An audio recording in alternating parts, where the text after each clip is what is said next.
안녕하세요, 팀스크랩입니다. 저번 영상에 이어서 오늘은 플라스틱의 재활용 과정과 기타 꿀팁들에 대해 한번 알아보겠습니다. 일반적인 고물상이 물냉이집, 즉 플라스틱 전문 중상과 같은 곳에 플라스틱을 납품할 때는 종류를 일일이 확인해가면서 분류하기에는 시간이 너무 많이 걸리고, 무엇보다 압축되지 않은 플라스틱은 무게에 비해 부피가 크기 때문에 세부 분류를 위한 공간을 만드는 것 자체가 비경제적일 수 있습니다. 그렇기 때문에 중상의 선별장에서는 고물상에서 분류되지 않고 출하된 플라스틱을 세부적으로 분류하게 되죠. 자동 선별 기계로 돌아가는 것도 있고, 컨베이어 벨트에서 사람 손으로 분류되기도 합니다. 순서의 예시를 한번 보여드리겠습니다. 페트부터 시작해서 P, PP로 보통 순서를 놓는데요. 식별 난이도와 공급량을 고려해서 결정된 것이죠. 페트, 폴리에틸렌은 양이 가장 많으면서 식별하기도 쉬워서 주로 초심자들이 배치됩니다. 조금 더 숙련된 작업자들이 PE와 PP를 분류하고, 가장 경험이 많은 작업자들이 기타 등등 남은 물량을 분류하죠. 현장에서 흔히들 몸으로 배워야 한다고 하는데, 그만큼 오랜 경험을 통한 숙련도가 중요하기 때문입니다. 작업 속도가 매우 빠르기 때문에 분리 배출 표시를 확인하면서 분류하는 것이 불가능하죠. 대부분 눈과 손으로 분류를 하게 됩니다. 경험이 많이 쌓인 사람은 보는 것만으로도 광택, 생김새, 제품 종류 등을 통해 재질을 알 수 있고, 처음 보는 물건이면 만져보거나 부딪혀보면서 소리를 들으면 복합 재질인지 아닌지까지도 정확히 맞출 수 있습니다. 대충 크게는 두 가지로 나눌 수 있는데, 물냉이와 따대기 혹은 딱딱이죠. 말랑말랑한 재질과 단단한 재질로 나뉩니다. 단순하게 물냉이와 따대기만으로 구분해서도 납품할 수는 있지만, 단가면에서 엄청나게 손해를 보게 되죠. 먼저 들어가기 앞서 일단 PP와 PE만 물에 뜬다고 생각하시면 편합니다. 먼저 페트는 분류하기 쉽지만, 페트와 G페트는 구분해서 모으는 것이 좋습니다. 페트는 보통 우리가 아는 페트병들로 아랫부분을 보면 집어넣은 것 같은 모양이 있고, G페트는 아랫부분에 선이가 있는 모양으로 되어 있습니다.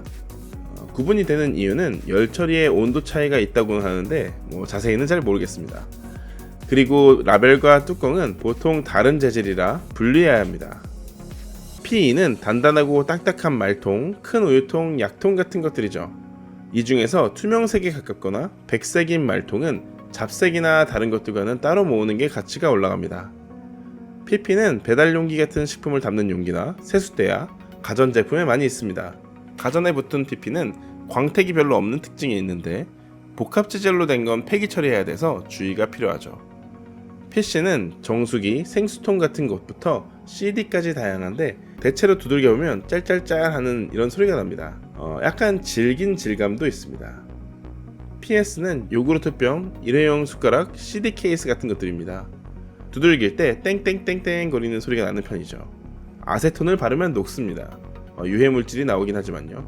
무게당 단가는 높지만 PS 자체가 가벼워서 모으기가 좀 힘들고 시장이 작습니다. 실제로 우리나라에서 재활용 톤수로 따지면 PE, PP에 비해 15분의 1 정도라고 합니다. ABS는 부품이나 전자기기 같은 곳에 다양하게 쓰입니다. 광택이 나고 물에 가라앉는 재질이죠. PCABS 같은 복합 재질이 많아서 구분하기가 좀 까다로운 편입니다. 커피 공화국인 우리나라에서 정말 많이 배출되는 커피 음료 컵 같은 경우에는 PS, 페트, PP 셋 중 하나이고, 덮개와 재질이 다른 경우도 많으며 구분하기에 경제성이 나오지 않아 보통 다 폐기 처리됩니다. 다만 아직 사용하지 않은 컵이 박스채로 나올 때도 있는데, 이건 꼭 챙겨야겠죠. 종류가 너무 많아서 계속 나열하기에는 좀 그렇고, 나중에 아예 구별법 영상으로 같이 한 번에 정리해서 올리도록 하겠습니다. 불에 태워보는 방법은 뭔가 한 종류의 물건이 많이 들어와서 매입해야 할 때 유용합니다. 시간도 걸리지만 식별이 확실한 편이죠. 페트는 노란 불꽃이 나고 끈적끈적해집니다. PE, PP는 변색이 없이 타면서 흰 연기가 납니다. ABS와 PS는 누렇게 그을리는 변색이 생기면서 타고 검은 연기가 납니다. PVC는 불을 붙이면 타지만 불을 떼면 바로 불이 꺼지고 염산 냄새가 납니다. 복합 재질의 경우 검은 점 같은 것들이 막 생기는데, 이게 식별하는 데 있어서 100%는 아니긴 합니다. 아크릴은 끓어오르는 느낌이고, 아세탈은 눈에 보이지 않는 불이 붙습니다. 시험해보고 난 다음 불이 꺼졌는지 잘 확인해야 하죠. 나일론은 실처럼 늘어지는 특성이 있죠. 그리고 재질별로 특유의 냄새가 있긴 하지만 많이 맡으시면 몸에 안 좋으니 주의하셔야겠죠. 도움이 되셨길 바라며 팀 스크랩이었습니다. 시청해주셔서 감사합니다.